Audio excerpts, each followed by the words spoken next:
Welcome all to சரிதா சமையல். இன்றைக்கி நம்ம சமையலில் ஒரு சிம்பிளான ஸ்நாக் ரெசிபி கோதுமை மாவு லட்டு. ஸ்கூல் விட்டு வர குழந்தைங்களுக்கு இதை மாதிரி செஞ்சு கொடுத்தீங்கன்னா ரொம்ப விருப்பப்பட்டு சாப்பிடுவாங்க. இதில் நம்ம எண்ணெய் எதுவும் சேர்த்து செய்யலை, அதனால் உடம்புக்கும் ரொம்ப ஆரோக்கியமாக இருக்கும். இப்போ இந்த ஸ்நாக் ரெசிபி எப்படி பண்ணுறதுன்னு பார்க்கலாம். ஒரு கடாய் சூடு பண்ணிவிட்டு இதில் அரை கப் வேர்க்கடலையை சேர்த்து விட்டு அடுப்பை சிம்மில் வச்சுட்டு மிதமான தீயில் இதை பொறுமையாக வறுத்து எடுத்துக்கலாம். அடுப்பை ஹையில் வச்சுட்டு வறுக்கும்போது தீஞ்சு போய் கருப்பு கருப்பாகிடும், சாப்பிட அந்தளவுக்கு நல்லா இருக்காது. இப்போ வேர்க்கடலை செவந்த உடனே இதை வேறு பிளேட்டில் மாற்றி ஆற வச்சு தோல் நீக்கி ரெடி பண்ணி வச்சுக்கலாம். இப்போது அதே கடாயில் ஒரு கப் கோதுமை மாவை சேர்த்து அடுப்பை சிம்மில் வச்சுட்டு பொறுமையாக வாசனை வர அளவுக்கு வறுத்து விட்டுடலாம். 10 நிமிஷம் இதை நல்லா பொறுமையாக நம்ம வறுத்து எடுத்துக்கலாம். பார்த்திங்கன்னா கோதுமை மாவு நல்லா வறுபட்டுடுச்சு. இதையும் வேறு பிளேட்டில் மாற்றி ஆற வச்சுக்கலாம். இப்போது இதில் ஒரு கப் தேங்காய் துருவல் சேர்த்து விட்டு இதையும் நல்லா பொறுமையாக வறுத்து விட்டுடலாம். இந்த பொருளெல்லாம் எவ்வளோ பொறுமையாக பக்குவமாக வறுத்து எடுக்கிறோமோ அந்த அளவுக்கு கோதுமை மாவு லட்டு நல்லா டேஸ்ட்டாக வரும்.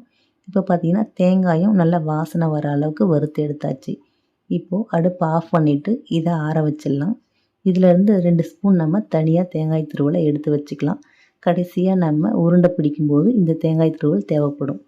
நம்ம வறுத்த தேங்காய் துருவல் நல்லா ஆறிடுச்சு. இது கூடவே நம்ம வறுத்து ஆற வச்ச கோதுமை மாவையும் சேர்த்துக்கலாம். அதே மாதிரி வறுத்த வேர்க்கடலையும் தோல் நீக்கிட்டு சேர்த்துக்கலாம். 1 ஸ்பூன் மட்டும் நிறுத்திட்டு மீதியை சேர்த்துக்கலாம். இது எல்லாத்தையும் நல்லா கலந்து விட்டு மிக்ஸி ஜாரில் சேர்த்து பவுடர் மாதிரி அரைக்கக்கூடாது, கொரகொரப்பாக அரைச்சிக்கலாம். அப்போ தான் சாப்பிட்றதுக்கு நல்லாயிருக்கும். இப்போ பார்த்திங்கன்னா நல்லா கொரகொரப்பாக இதை அரைச்சி எடுத்தாச்சு. அடுத்து அதே கடாயில் 1 ஸ்பூன் நெய் சேர்த்துக்கலாம். நெய் நல்லா உருகி வந்ததும் நம்ம 1 ஸ்பூன் நிறுத்தி வச்சோம்ல வறுத்த வேர்க்கடலை, அதை இந்த நெய்யில் சேர்த்து நல்லா கலந்து விட்டுடலாம்.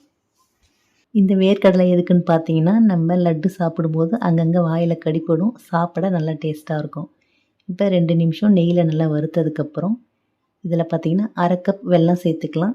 நான் சுத்தமான வெல்லம் தான் எடுத்திருக்கேன். இதில் கல் மண் எதுவும் இருக்காது, அதனால் டைரெக்டாக சேர்த்துக்கிறேன். இப்போ இது கூடவே அரை கப் தண்ணி சேர்த்துக்கலாம். அரை கப் வெல்லத்துக்கு அரை கப் தண்ணி சேர்த்துருக்கேன். சேர்த்து இதை நல்லா ஒரு வாட்டி கலந்து விட்டுடலாம். வெல்லம் நல்லா கரைஞ்சி வரட்டும். பாகு பதம் எதுவும் தேவையில்லை, வெல்லம் கரைஞ்சால் மட்டும் போதும். வெல்லம் பார்த்திங்கன்னா நல்லா கரைஞ்சிடுச்சு.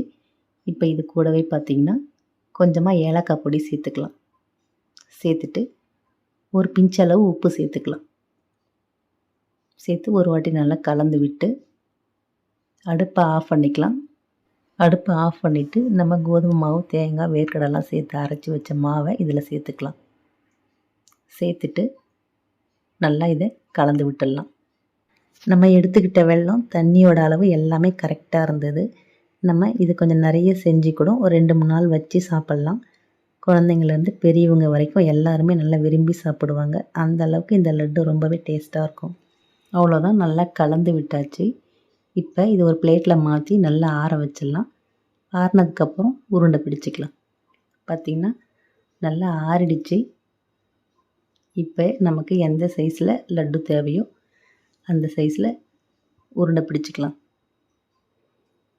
நம்ம வறுத்த வேர்க்கடலையை அங்கங்கே தெரிகிற மாதிரி வச்சு பிடிச்சி விட்டுடலாம். பார்க்க அழகாக இருக்கும். நம்ம 2 ஸ்பூன் தேங்காய் துருவல் எடுத்து வச்சோம் இல்லையா, தேங்காய் வறுக்கும்போது இப்போ அந்த தேங்காய் துருவலில் லைட்டாக இது மாதிரி உருண்டையை பிரட்டி விட்டு பிடிக்கும்போது பார்க்க இன்னும் அழகாக தெரியும். அவ்வளோதான், இதே மாதிரி நம்ம எல்லா உருண்டைகளையும் பிடிச்சி ரெடி பண்ணிடலாம். இப்போ ஒரு உருண்டை எடுத்து பிரித்து காமிக்கிறேன் பாருங்கள், எந்த அளவுக்கு சாஃப்டாக வந்திருக்குன்னு. இது கோதுமை மாவில் தான் செஞ்சதானே சந்தேகமாக இருக்கும், அந்த அளவுக்கு சூப்பராக வந்திருக்கு. அவ்வளோதாங்க, ரொம்ப சுவையான கோதுமை மாவு லட்டு ரெடி ஆகிடுது.